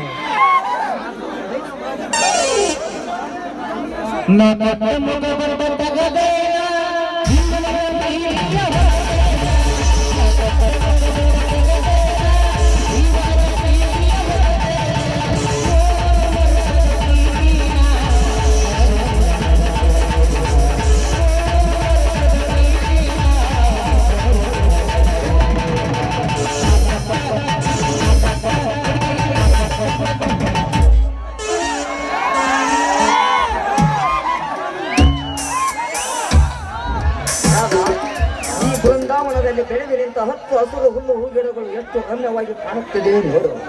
ಇಂಥ ತಂಪಾದ ವಾತಾವರಣದಲ್ಲಿ ಇಂಪಾಗಿ ಹಾಡಬಾರದೆ ನನ್ನ ಮನದ ಪ್ರಿಯಸಿ. ಹತ್ತಿರಿರುವಾಗ ಮತ್ತೇನು ಬೇಡ ಅನಿಸುತ್ತದೆ. ರಮೇಶ್, ನೀವಂತೂ ಸಾಹಿತ್ಯದಲ್ಲಿ ಆಸಕ್ತಿ ಉಳ್ಳವರು. ಏನಾದ್ರೂ ಒಂದು ಹೋಲಿಸಿ ಮಾತಾಡ್ತೀರಾ. ಈ ವರ್ಷ ಅಂತೂ ನಿಮ್ಮ ವಿದ್ಯಾಭ್ಯಾಸ ಮುಗಿದು ಹೋಯ್ತು. ಇನ್ನು ಈ ಬೆಂಗಳೂರು ಪಟ್ಟಣ ನಿಮಗೆ ಅಪರೂಪವಾಗಬಹುದಲ್ವೇನು? ನನ್ನ ಬಗ್ಗೆ ನೀನೇನು ಅನ್ಯಾತ ತಪ್ಪು ಕಲ್ಪಿಸಿಕೊಳ್ಳಬೇಡ ರಾಧ. ನನ್ನ ಹೋದ ಮುಗಿದರೂ ನನ್ನ ಕಾರ್ಯ ಸಾಧನೆ ಇನ್ನೂ ಮುಗಿದಿಲ್ಲ. ಅಂದ ಮೇಲೆ ಕೋಮಲ ಮುಖದಲ್ಲಿ ಏಕೆ ಒಂದು ತರ ನಿರುಸ್ತ ಎದ್ದು ಕಂಡು ಬರುತ್ತದೆ. ಏಕೆ ಬೇಜಾರವೇ? ನೋಡಿ ರಮೇಶ್, ಮಾತಿನಲ್ಲಿ ಮೋಡಿ ಹಾಕಿ ದಯವಿಟ್ಟು ನನ್ನನ್ನು ಸಮ್ಮತಿಸಬೇಡಿ. ಎಷ್ಟು ದಿನ ಅಂತ ನಮ್ಗೆ ಈ ರೀತಿ ಗೌರವದ ಶಿಕ್ಷೆ? ಈ ನೋಡುವರ ಕಣ್ಣಲ್ಲಿ ನಾವು ಹೇಗೆ ಕಾಣಿಸ್ತೀವಿ ಅಂತ ಗೊತ್ತಾ? ನನಗದು ಚೆನ್ನಾಗಿ ಗೊತ್ತು ರಾಧ. ಆದರೆ ನಾನೇನು ಮಾಡಲಿ? ನನ್ನ ನಿನ್ನ ಮದುವೆ ಆದ ವಿಷಯ ಒಮ್ಮೆಲೆ ತಿಳಿಸಿದರೆ ಪಾಪ ಅವರಿಬ್ಬರು ನೊಂದುಕೊಳ್ಳುತ್ತಾರೆ. ನನ್ನ ಮೇಲಿನ ವಿಶ್ವಾಸವನ್ನೇ ಕಳೆದುಕೊಳ್ಳುತ್ತಾರೆ. ಯಾಕಂದರೆ ನನ್ನ ಅಣ್ಣನ ಹೃದಯ ಹೂವಿನಂತದ್ದು. ಹೂವಿನಂತ ಹೃದಯದ ಮೇಲೆ ಕಲ್ಲಿನಂತ ಮಾತು ಬಂದರೆ ಸಹಿಸಿಕೊಳ್ಳುವ ಶಕ್ತಿ ಅವನಿಗಿಲ್ಲ. ಅಂದ್ರೆ ನನ್ನ ಈ ಶಹರದಲ್ಲಿ ಬಿಟ್ಟು ತಾವೊಬ್ಬರೇ ಊರಿಗೆ ಹೋಗ್ಬೇಕು ಅನ್ಕೊಂಡಿದ್ದೀರಾ? ನೋಡಿ, ನಿಮ್ಮನ್ನ ಒಳ್ಳೆಯದು ಅಂತ ಹೇಳ್ತೀರಾ. ಅಂದಮೇಲೆ ಒಡ ಹುಟ್ಟಿದ ತಮ್ಮ ಒಂದು ಮಾಡಿದ ಒಂದು ಸಣ್ಣ ತಪ್ಪು ಕೂಡ ಅವರನ್ನು ಸಹಿಸ್ಕೊಳ್ಳೋದಿಲ್ವೇನು? ದಡೇರಿ, ಇಬ್ರು ಕೂಡ ಊರಿಗೆ ಹೋಗೋಣ. ಮುಂದೇನಾಗುತ್ತೋ ನೋಡೋಣ. ನೋಡೋರಾದ ಯೌವನದ ವಯಸ್ಸಿಗೆ ನಾವಿಬ್ಬರು ಬಲಿಯಾಗಿ ಬಿಟ್ಟಿದ್ದೇವೆ. ಅದಕ್ಕೆ ಅನುಗುಣವಾಗಿ ರಿಜಿಸ್ಟರ್ ಮ್ಯಾರೇಜ್ ಅನ್ನು ಆಗಿಬಿಟ್ಟಿದ್ದೇವೆ. ಅಂದ ಮೇಲೆ ನಿನಗೇಕೆ ಭಯ? ಜೊತೆಯಲ್ಲಿ ನೀವಿರುವಾಗ ನನಗೇನು ಭಯ ಇಲ್ಲಪ್ಪ. ಅಂತೂ ಈ ವರ್ಷದ ಕಾಲೇಜ್ ಕ್ರೀಡಾಕೂಟದಲ್ಲಿ ಭಾಗವಹಿಸಿ ಬಂಗಾರದ ಪದಕನ ಗೆದ್ದು ಬಿಟ್ರಿ. ಇನ್ನು ಊರಿಗೆ ಹೋದ್ಮೇಲೆ ಇಲ್ಲಿ ಏನೇನು ಗೆಲ್ತಿರೋ ಯಾರಿಗೂ ಗೊತ್ತು. ಹೋಗ್ಬಿಡಿ ರಮೇಶ್. ಮತ್ತೆ ನಮ್ಮ ಮುಂದಿನ ಜೀವನದ ಬಗ್ಗೆ ನಿಮ್ಮ ಅಭಿಪ್ರಾಯವೇನು? ಆಗ ಮನುಷ್ಯ ಬದುಕುಕೊಂಡು ಬಾಳಲು ಸಾಧ್ಯವಿಲ್ಲ. ಯಾಕಂದರೆ ಮಾನವ ಬಯಸಿದ್ದು ಬೇಕೆಂದರೆ ಸಿಗುತ್ತದೆ. ಏನು ನೌಕರಿಯಲ್ಲಿ ಪ್ರಯತ್ನ ಮಾಡುತ್ತೇನೆ, ಸಿಕ್ಕರೆ ನನ್ನ ಪುಣ್ಯ, ಇಲ್ಲದಿದ್ದರೆ ನಮ್ಮ ಅಣ್ಣ ಮಾಡಿದ ಭೂಮಿ. ಅದೇ ಭೂಮಿ ನಮ್ಮ ಭಾಗ್ಯವನ್ನು ಬಾರಿ ಬದುಕೋಣ. ಆಯ್ತೆ? ಏನ್ ಹೇಳ್ತಾ ಇದ್ದೀರಾ ನೀವು? ಕಷ್ಟಪಟ್ಟು ಭೂಮಿ ಮೇಲೆ ಬೆವರಿಸುವ ದುಡಿಯುವ ರೈತನಿಗೆ ಇಡೀ ಹಿಟ್ಟು ಕೂಡ ಸಿಗ್ತಾ ಇಲ್ಲ ಈಗಿನ ಕಾಲದಲ್ಲಿ. ಇಷ್ಟೆಲ್ಲ ನಿಮಗೆ ಗೊತ್ತಿದ್ರು ಮತ್ತೆ ಈ ಭೂಮಿ ಮೇಲೆ ಆಸೆ ಇಟ್ಟು ಮಾತಾಡ್ತೀರಲ್ಲ, ಏನ್ ಹೇಳ್ಬೇಕು ನಿಮ್ ಬುದ್ಧಿಗೆ? ರೈತ ಇಂದಿನ ನಾಳೆ ಸಿಡಿದಂದರೆ ಸರ್ಕಾರ ಕೆಳಗೆ ಉರುಳುವುದು ಸಂದೇಹ ಇಲ್ಲ. ಪಾಪ ರೈತ ವರ್ಷಾನುಗಟ್ಟಲೆ ಕಷ್ಟಪಟ್ಟು ದುಡಿದು ಬೆಳೆದು ದವಸ ಧಾನ್ಯಗಳಿಗೆ ಸರಿಯಾದ ಬೆಲೆ ಸಿಗುತ್ತಿಲ್ಲ. ಮಾರ್ಕೆಟಿನಲ್ಲಿ ಸಾರದಲ್ಲಿ ನೋಡಿದರೆ ದಿನಕ್ಕೂ ಪ್ರತಿಯೊಂದು ಮಾಲಿನ ಬೆಲೆ ಗಗನಕ್ಕೇರುತ್ತಾ ನಡೆದಿದೆ. ಕಷ್ಟವಾಗಿದೆ ಈ ನಾಡಿನಲ್ಲಿ. ಹೋಗ್ಲಿ ಬಿಡಿ, ನನಗಂತೂ ಬೆಂಗಳೂರು ಪಟ್ಟಣ ಸುತ್ತಿ ತುಂಬಾ ಬೋರ್ ಆಗ್ತಾ ಇದೆ. ರಮೇಶ್ ನಡೀರಿ ಎಲ್ಲಿದ್ದು ಒಂದು 3-4 ದಿನ ಪಿಕ್ನಿಕ್ ಆದ್ರೂ ಹೋಗ್ಬರೋಣ. ಸರಿ ರಾಧಾ, ಹಾಗಾದ್ರೆ ಈ ಕನ್ನಡ ನಾಡಿನಲ್ಲಿ ಏನೇನು ನೋಡಬೇಕೆಂಬ ಆಸೆ ಸ್ವಲ್ಪ ಬಿಚ್ಚಿ ಹೇಳು. ನನಗೆ ಶ್ರೀಕೃಷ್ಣ ದೇವರಾಯ ಆಳುವುದಂತ ವಿಜಯನಗರ ಸಾಮ್ರಾಜ್ಯವಾದಂತ ಹಂಪಿನ ನೋಡ್ಬೇಕಂತ ತುಂಬಾ ಆಸೆ ಆಗ್ತಾ ಇದೆ. ರಮೇಶ್ ಪ್ಲೀಸ್ ರಮೇಶ್, ನನ್ನಲ್ಲಿ ಕರ್ಕೊಂಡು ಹೋಗಿ please. Very good Radha, very good. ಒಳ್ಳೆ ಸ್ಥಳವನ್ನೇ ಆರಿಸಿಕೊಂಡಿದ್ಯಾ ನೋಡುವುದಕ್ಕೆ. ಇಂಥ ನಮ್ಮ ಭವ್ಯ ಭಾರತ ನಾಡಿನಲ್ಲಿ ಕಣ್ಣುಮಣಿ ಸೆಳೆಯುವ ಅತ್ಯಂತ ಅದ್ಭುತ ಸ್ಥಳಗಳಿವೆ. ಬಾದಾಮಿಯಲ್ಲಿ ಜಗನ್ನಾಚಾರ್ಯಗಳು ಕಲ್ಲಿನಲ್ಲಿ ಕಚ್ಚಿದ ಗುಡಿ ಚಿತ್ತಾರ, ಬೇಲೂರಿನ ಕನ್ಯಾಕೇರ್ ಒಂದೊಂದು ರಂಗ ನೋಟ, ಹಾಗೆ ಹಿಂದೆ ಒಂದೊಂದು ಕಾಲದಲ್ಲಿ ವೈಭವ ಸಾಮ್ರಾಜ್ಯದ ಹಂಪಿ. ಈ ಕನ್ನಡ ನಾಡಿನಲ್ಲಿ ಹಾಳು ಹಂಪೆಯಾಗಿ ನೋಡಲು ಬಂದವರ ಮನ ಕರಗುವಂತಾಗಿದೆ. ನಿಜ ಇದೆ ರಮೇಶ್, ಈ ನಿಮ್ಮ ಮಾತು. ಭಾರತದಲ್ಲಿ ಇತಿಹಾಸವಾಗಿರುವ ಆ ಹಾಳು ಹಂಪೆ ಇತಿಹಾಸದಲ್ಲಿ ಕತೆ ಹೇಳುವವರಿಗೆ ಇದೊಂದು ಮಾರ್ಗವಾಗಿದೆ. ಅಷ್ಟೇ ಅಲ್ಲ, ವಿರೂಪಾಕ್ಷ ದೇವಸ್ಥಾನದ ಮೇಲಿರುವ ಆ ಗುಡಿ ಗೋಪುರ ಅದು ಅಂತೂ ಇತಿಹಾಸದಲ್ಲೇ ಬರೆದಿರುವ ಹಾಗಿದೆ ಅಲ್ವೇನು? ರಾಧಾ, ಆ ಹಾಳು ಹಂಪೆ ವಿಷಯದಲ್ಲಿ ನಾವು ಮೈ ಮರೆತು ನಿಂತರೆ ತೀರಿತು. ನಿನಗೆ ನೋಡು, ನಿನಗೆ ಆ ಸ್ಥಳವನ್ನೇ ನೋಡಬೇಕೆಂಬ ಆಸೆ ಇದ್ದರೆ ನಾಳೆ ನಮ್ಮೂರಿಗೆ ಪ್ರಯಾಣ ಬೆಳೆಸೋಣ. ಅಲ್ಲಿನಿಂದ ಹಂಪಿಗೆ ಹೋಗಿ ಎಲ್ಲಾ ಸುತ್ತಾಡಿಕೊಂಡು ನೋಡಿಕೊಂಡು ಬರೋಣ. ಆಯ್ಕೆ? ಆಯ್ತಾಯ್ತು, ನಿಮ್ಮ ಆಸೆನೇ ನನ್ನ ಆಸೆ. ನಡೆಯಿರಿ ಹೋಗೋಣ, ಬಂದು ತುಂಬ ಹೊತ್ತಾಯ್ತು.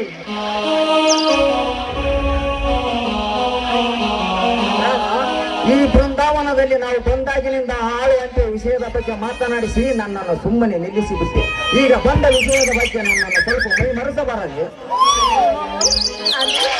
ನಾವು ಕೂಡ ಪ್ರೇಮದ ಜೋಡಿಯಾಗಿ ಸಾಗೋಣ ಅಂತ ಹೇಳ್ತಾ ಇದ್ದಾರೆ. ಈ ರೀತಿ ಮಾತಾಡಿ ಈ ಹೆಣ್ಣಿನ ಮನಸ್ಸನ್ನ ಗೆದ್ದ ಧೀರ ಅಲ್ವೇನೋ ನೀವು? ರಾಧಾ, ನಮ್ಮಿಬ್ಬರ ಬಾಳ ಬಂಧನ ಆ ದೈವ ಸಂಕಲ್ಪ ಕೂಡಿ ಬಂದಿದೆ ಅಂತ ಆಯಿತು. ಅಂತೆಯೇ ಆ ದೇವರು ನಮ್ಮಿಬ್ಬರು ಒಂದುಗೂಡಿಸಿದ್ದಾನೆ. ಎಲ್ಲಿ ನಿನ್ನ ಮೊದಲ ಕಂಠದಿಂದ ಒಂದು ಪ್ರೇಮ ಗೀತೆ ಹಾಡಬಾರದು? ನಿಮ್ ಇಷ್ಟದಂತೆ ಆಗ್ತದೆ. चांद बहुत दूर मगर चांदनी मेरे पास है, चांद बहुत दूर मगर चांदनी मेरे पास है, तुम बहुत दूर है तुम्हारा दिल मेरे पास है.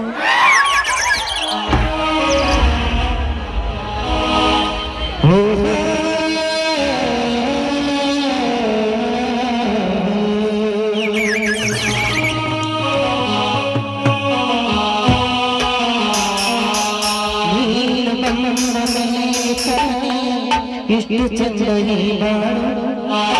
ನೀನು ತಾನೆ ಹೇಳಿಕೊಂಡೆ ಪ್ರೀತಿಸಲು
ನರಸಪ್ಪ ಬಾಚಾವ್ ಸಾಕಿನ್ ಸೀತಾಪುರ್ ಖಾರಾಪುರ ಪತ್ರಕ್ಕೆ 60 ತಲೆ ಚೈನ್ ಜಾಳಿ ಕೊಟ್ಟಿರ್ತಾರೆ, ಅವರೇ ಬಂದು ಸ್ವೀಕರಿಸಬೇಕು.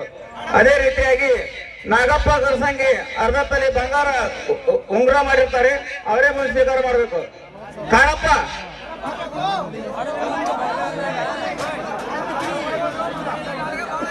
ಬರ್ಬೇಕಾ ಕಾಣಪ್ಪ?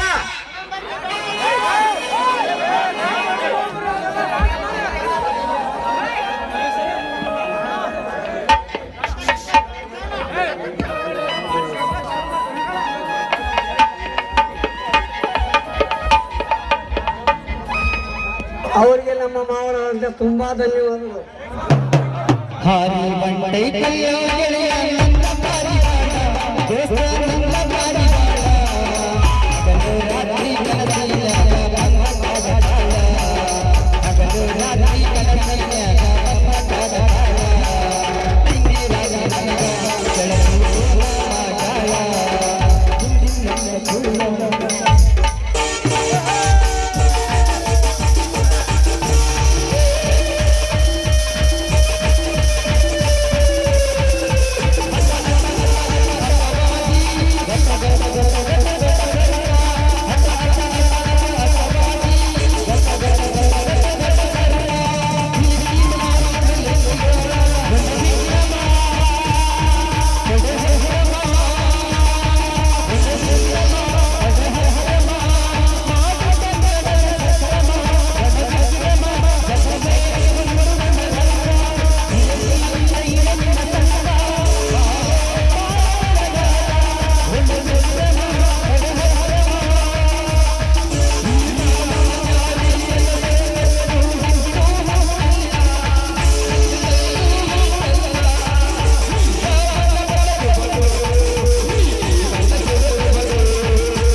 ವಿಚಿತ್ರ ಕಾಲವಿದು.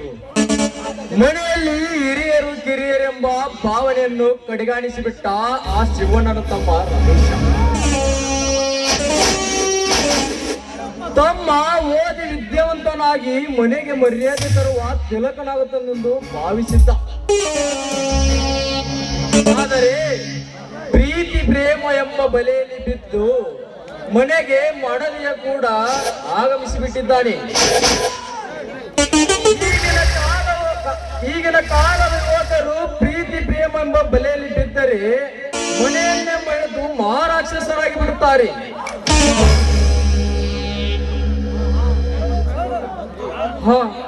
ಇದೇ ಇದು ಮಹತ್ವದ ದೃಶ್ಯವನ್ನೇ ಕಾಣುತ್ತಿರುವನಲ್ಲ.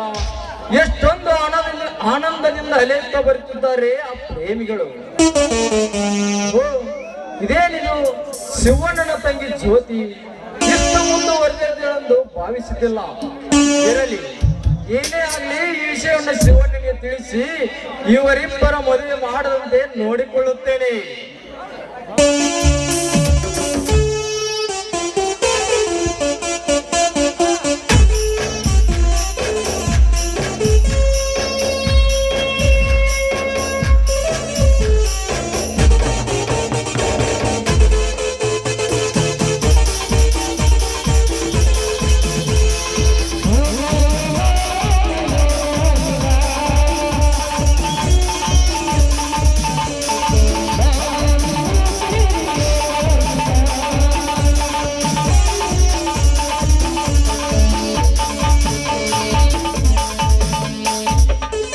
ಕಣ್ಣು ಕಣ್ಣು ತೋರಿದ ಮನಸ್ಸು ಮನಸ್ಸು ನೋಡಿದ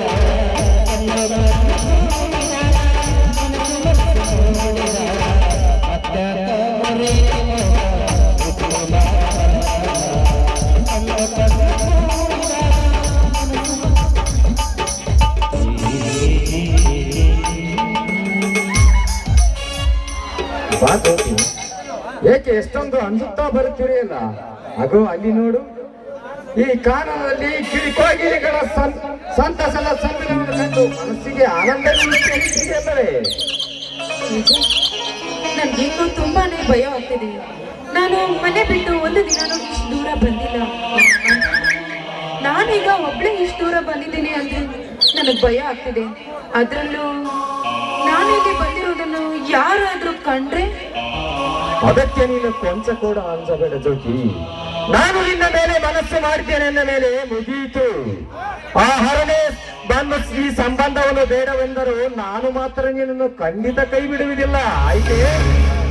ಅಂತೂ ನನ್ನ ಮೇಲೆ ಬಲವಾದ ಪ್ರೀತಿ ಇದೆ ಎಂದಾಯ್ತು. ನೋಡಿ, ಹೇಗಿದ್ರು ನೀವು ನನ್ನನ್ನು ಮನಸಾರಿ ಪ್ರೀತಿಸ್ತಿದ್ದೀನಿ ಅಂತ ಹೇಳ್ತಾ ಇದ್ದೀರಲ್ಲ, ಇದಕ್ಕೆ ನಿಮ್ಮ ತಂದೆಯವರು ಒಪ್ಬೇಕಲ್ಲ? ಯಾಕಂದ್ರೆ ಮೊದಲೇ ನಿಮ್ ತಂದೆಗೂ ನನ್ನ ಅಣ್ಣನಿಗೂ ಹಿಂದಿನಿಂದ ಮನಸ್ತಾಪ ಇದೆ ಆಸ್ತಿ ಬಗ್ಗೆ. ಅಂತದ್ರಲ್ಲಿ ಅವ್ರನ್ನ ನಾನು ಒಪ್ಬೇಕಲ್ಲ? ನೋಡು ಜ್ಯೋತಿ, ನಮ್ಮ ತಂದೆಯವರಿಗೂ ನನಗೂ ಮೊದಲಿನಿಂದಲೂ ಆಗುವುದಿಲ್ಲ. ಏಕೆಂದರೆ ನಮ್ಮ ಮನೆಯಲ್ಲಿ ದಿನಾಲು ಫ್ಯಾಕ್ಟರಿ ವಿಷಯದ ಬಗ್ಗೆ ಕದನ ಆಗುತ್ತಲೇ ಇರುತ್ತದೆ. ಆದರೆ ಈ ವಿಷಯ ಅವರಿಗೆ ತಿಳಿದರೆ ಸ್ವಲ್ಪ ಕೋಪಿಸಿಕೊಳ್ಳಬಹುದು ಅಷ್ಟೇ. ಅವರೇನೆಂದರೇನು ಜ್ಯೋತಿ, ಮದುವೆ ಆಗುವ ಗಂಡು ನಾನೇ ಧೈರ್ಯದಿಂದಿರುವಾಗ ನಿನಗೇಕೆ ಭಯ? ಹಾಗಾದ್ರೆ ನನ್ನ ಅಣ್ಣಂದಿರನ್ನು ಒಪ್ಪಿಸೋದು ಹೇಗೆ? ನಾನಂತೂ ನನ್ನ ಅಣ್ಣಂದಿರ ಮುಂದೆ ನಿಂತು ಮಾತಾಡಲ್ಲಪ್ಪ.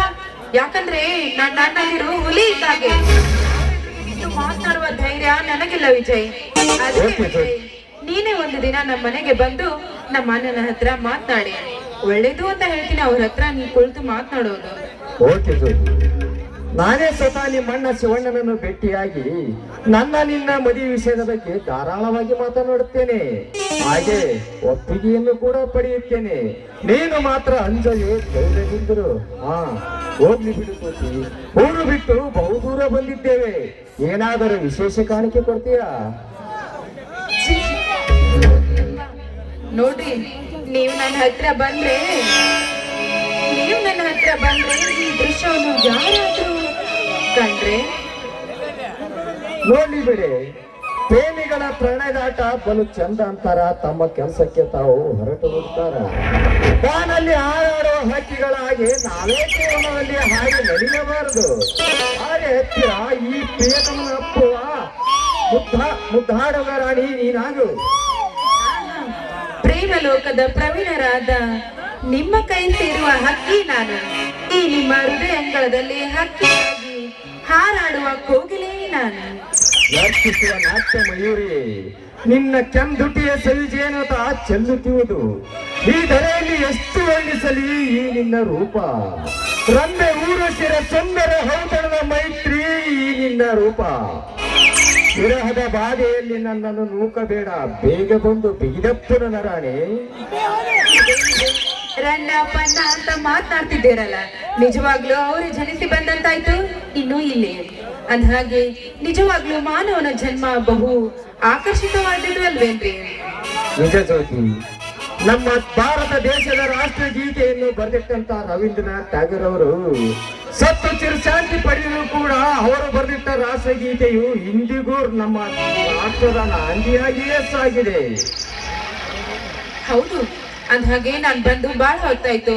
ಯಾರಾದ್ರೂ ನೋಡಿದ್ರೆ ಅಷ್ಟೇ.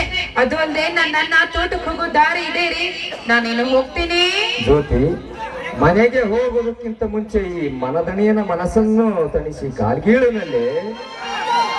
ಆಯ್ತು ವಿಜಯ್, ನನ್ನಿಷ್ಟ.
ನಿನ್ನದೇ ನಿನಿದು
ಇದು ಯಾವ ಗಣಶಾಪ ದೇವಾ ವಿಧಿ ನಿನ್ನ ಚೆಲ್ಲಾಟವೋ ಇದು ಯಾವ ಗಣಶಾಪವೋ ದೇವಾ ವಿಧಿ ನಿನ್ನ ಚೆಲ್ಲಾಟವೋ ದೇವಾ ಇದು ಯಾವ ಗಣಶಾಪವೋ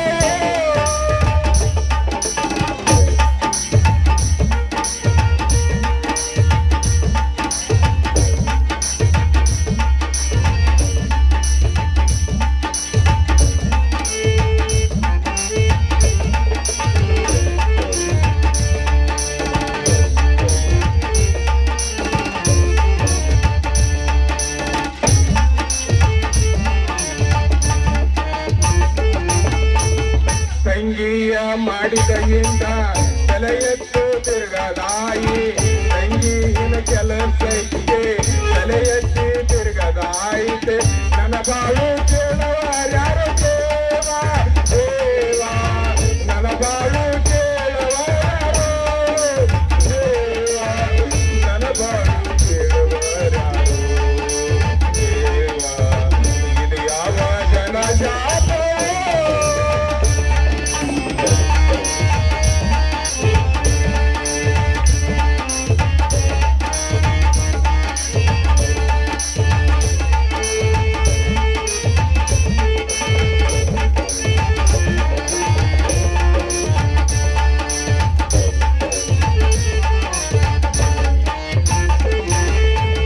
ಬಡತನ ಭವನೆಯಲ್ಲಿ ಬಳಲುವ ಈ ಜೀವ ಬಡತನ ಭವನೆಯಲ್ಲಿ ಬಳಲುವ ಈ ಜೀವ ಚಿಕ್ಕದಾಯಿತೆ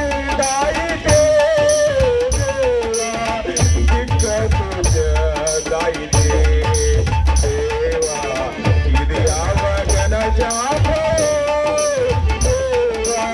ಹಿರಿನ ಚೆಲ್ಲಾಟವು ಹಿರಿನ ಚೆಲ್ಲಾಟ ಹಿರಿನ ಚೆಲ್ಲಾಟವು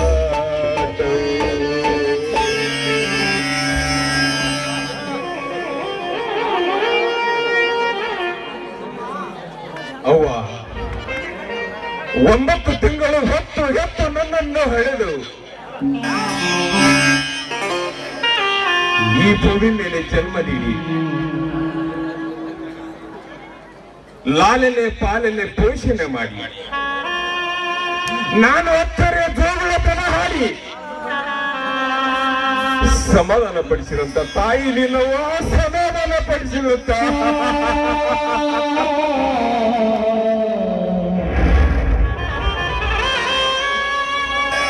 ನಿನ್ನ ಋಣವು ನಾನು ಹೇಗೆ ತೀರಿಸಲಿ ಹೇಳು ಹಡೆದವ ಹೇಳು ಹಡೆದವ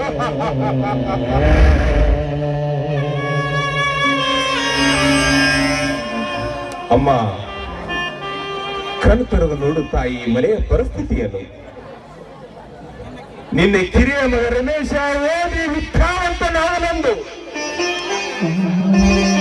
ಹಾಡಿ ಹಾರೈಸುತ್ತಿದ್ದಲ್ಲ ತಾಯಿ ಹಾಡಿ ಹಾರೈಸುತ್ತಿದ್ದಲ್ಲ ನಿನಗೆ ತಕ್ಕ ಮಗನಾಗಿ ಮಡದಿಯನ್ನು ಕರೆದುಕೊಂಡು ಬಂದಿದ್ದಾನೆ ತಾಯಿ ಮಡದಿಯನ್ನು ಕರೆದುಕೊಂಡು ಬಂದಿದ್ದಾನೆ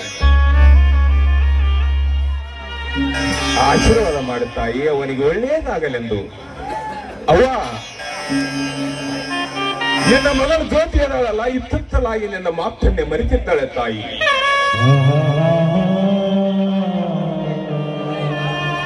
ಪ್ರಾಯದ ಪರಿಸ್ಥಿತಿಯಲ್ಲಿ ಪ್ರಿಯತಮನೊಂದಿಗೆ ಪ್ರಣಯದ ಆಟವಾಡಲು ಹತ್ತಿದ್ದಾಳೆ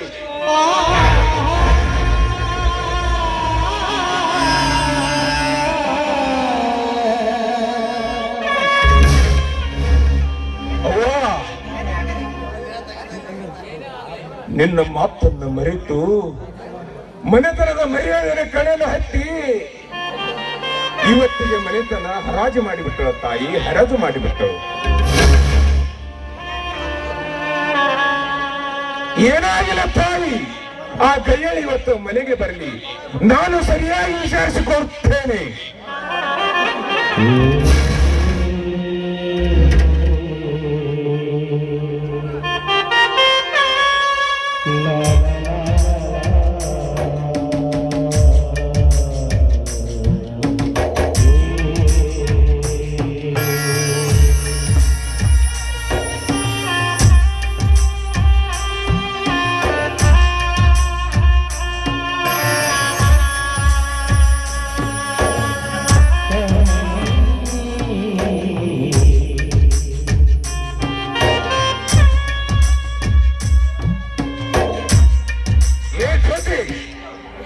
ಮೊದಲು ಮೊದಲು ನಿಲ್ಲು ನೀನು.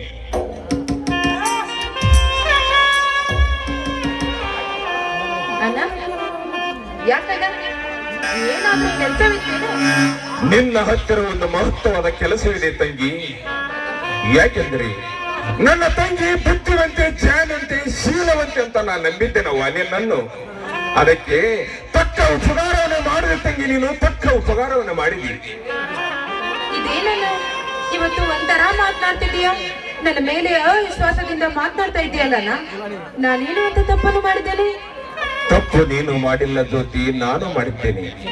ಯಾಕೆಂದ್ರೆ ವಯಸ್ಸಿಗೆ ಬಂದಿದ್ದನ್ನು ಗಮನಿಸಿದ ನಾನು ಹಾಗೆ ಇದ್ದೀನಲ್ಲ, ಅದಕ್ಕೆ ಅನುಗುಣವಾಗಿ ತಿರುಗುಬಾಣ ಬಿಡಲು ಪ್ರಯತ್ನ ಮಾಡಿದೆ ಅಮ್ಮ. ಜ್ಯೋತಿ, ನನ್ನ ಮುಂದೆ ನಿನ್ನ ಕುಟಿಲ ನಾಟಕ ನಡೆಸಿಬೇಡ. ನಾನು ಕೇಳಿದ ಪ್ರಶ್ನೆಗೆ ನೀನು ಸರಿಯಾದ ಉತ್ತರ ಹೇಳು. ಆಯ್ತಣ್ಣ, ಕೇಳು ಏನು ನಿನ್ನ ಪ್ರಶ್ನೆ ಅಂತ. ಕತ್ತು ಮುಚ್ಚಿ ಆಡುವ ನಿನ್ನ ಪ್ರೇಮದ ಆಟ ಎಷ್ಟು ದಿನಗಳಿಂದ ನಿರಂತರವಾಗಿ ಸಾಗಿದೆ, ನಿಜ ಮಗಳು? ಇದೇನಣ್ಣ ಈ ರೀತಿ ನೀನು ಪ್ರಶ್ನೆಯನ್ನು ಕೇಳಿದ್ರೆ ನಾನು ಹೇಗೆ ಉತ್ತರಿಸ್ಲಿ? ಅಂದ್ರೆ ನನ್ನ ನಿನ್ನ ಮಾತಿನ ಅರ್ಥ ನಾನು ಲಜ್ಜೆಗೆಟ್ಟವಳು ಎಂದು ಭಾವಿಸಿದ್ದೇನಣ್ಣ ನೀನು? ನನಗೆ ಇಲ್ಲದ ವೀರಂತ ಹೇಳಲು ಬರಬೇಡ. ನಿನ್ನ ಜೊತೆ ಪ್ರಣಯದ ಆಟ ಆಡೋ ವಿಜಯ ಹಾಗೂ ನಿನ್ನ ಪ್ರೇಮ ಬೆಸೆದು ಎಷ್ಟು ದಿನವಾಯಿತು? ಅಣ್ಣ, ಆ ವಿಷಯವನ್ನು ಅವರೇ ನಿನ್ನ ಹತ್ರ ಬಂದು ಹೇಳ್ತೀನಿ ಅಂತ ಹೇಳಿದ್ರು, ಅದಕ್ಕೆ ನಾನು ಸುಮ್ಮನೆ ಇದ್ದೆ. ಅಣ್ಣ, ಇದ್ರಲ್ಲಿ ನಂದೇನ್ ತಪ್ಪಿಲ್ಲ ಅಣ್ಣ. ಏನು ತಪ್ಪಿಲ್ಲವೆಂದು ಹೇಳೋದಕ್ಕೆ ನಿನ್ನ ಜೀವ ಕಷ್ಟ ನಾಚಿಕೆ ಆಗೋದನ್ನೇ ಮಾನಗೆಟ್ಟವಳೆ. ಎಷ್ಟು ದಿನಗಳಿಂದ ಹೊಂಚು ಹಾಕಿ ಕುಂತಿದ್ದಿ, ಈ ನನ್ನ ಮನೆತನ ಮರ್ಯಾದೆಯೇನು?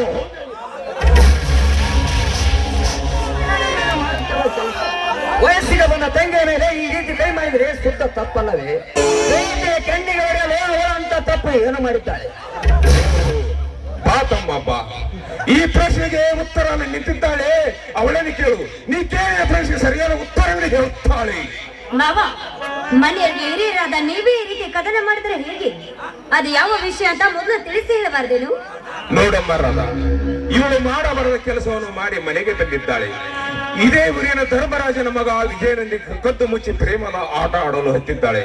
ಕೇಳಿದರೆ ಧೈರ್ಯವಾಗಿ ಹೇಳುತ್ತಾಳೆ ಹೌದಂತ. ಈ ವಿಷಯ ಸತ್ಯವೇ ಜ್ಯೋತಿ? ಅಣ್ಣ ಹೇಳುವುದು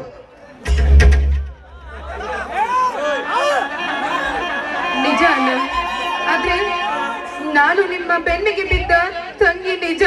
ಹಾಗಂದ ಮಾತ್ರಕ್ಕೆ ನಮ್ಮ ಮನೆತನದ ಮರ್ಯಾದೆಯನ್ನು ಹಾಳು ಮಾಡುವ ಹೆಣ್ಣು ನಾನಲ್ಲ ಅಣ್ಣ. ವಿಜಯನನ್ನು ಪ್ರೀತಿಸಿದ್ದು ನಿಜ ಅಣ್ಣ ನಾನು. ನೋಡ್ ಜ್ಯೋತಿ, ಯಾವಾಗಲೂ ಹೆಣ್ಣು ತಾಳ್ಮೆಯ ತವರಾಗಿರ್ಬೇಕು. ಅವಳ ಮನಸ್ಸನ್ನ ಹತೋಟಿಯಲ್ಲಿ ಇಟ್ಕೊಂಡಿರ್ಬೇಕು. ಕಂಡಲ್ಲಿ ಈ ರೀತಿ ಮನಸ್ಸನ್ನ ಹರಿಬಿಟ್ರೆ ಮುಂದೆ ನಮಗೆ ತೊಂದರೆ. ನೋಡಮ್ಮ, ಇನ್ನೊಂದ್ಸರಿ ದಯವಿಟ್ಟು ಈ ರೀತಿ ಎಲ್ಲ ಮಾಡಬೇಡ. ಈಗ ಸತ್ಯ ಏನು ಮಾಡುವುದಂತ ಈ ವಿಷಯ ಊರ ಜನಕ್ಕೆಲ್ಲ ಗೊತ್ತಾದರೆ ನಮ್ಮ ಮರ್ಯಾದೆ ಗತಿ ಏನು? ಅದಕ್ಕೆ ತಕ್ಕ ಮುಂಚೆ ಇದಕ್ಕೆ ನಾವು ತಕ್ಕ ಪ್ರಯತ್ನ ಮಾಡಲೇಬೇಕು. ಮತ್ತೇನ್ರಿ ಮಾಡೋದು?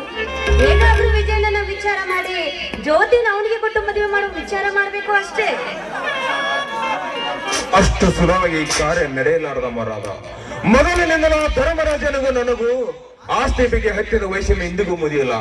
ಹಂತದಲ್ಲಿ ಈ ವಿಷಯದ ಬಗ್ಗೆ ಅವನ ಮನೆ ವಯಸ್ಸಲ್ಲಿ ತಿಳಿಯಬೇಕೇ ನಾವು? ಅಂತ ಪ್ರಸಂಗದ ಪರಿಸ್ಥಿತಿಯಲ್ಲಿ ನಾವಿರುವಾಗ ನಾವು ಮನೆಗೆ ಹೋಗದಿದ್ರೆ ನಮಗೆ ಗತ್ಯಂತರನೇ ಇಲ್ಲ ಮಾವ. ಹೌದಣ್ಣ, ಜ್ಯೋತಿಯ ವಿಷಯದ ಬಗ್ಗೆ ವಿಚಾರಿಸಲು ನಾವೇ ಧರ್ಮರಾಜನ ಮನೆಗೆ ಹೋಗಬೇಕು. ಇದಕ್ಕೆ ಮರ್ಯಾದೆ ಕೊಟ್ಟು ಮಾತು ಕೊಟ್ಟ ಧರ್ಮರಾಜ ಬದುಕುತ್ತಾನೆ. ಅಕಸ್ಮಾತ್ ಕೇಳಲು ತಪ್ಪಿನಲ್ಲದೆ ಪ್ರಾಣ ಕಳೆದುಕೊಳ್ಳುತ್ತಾನೆ.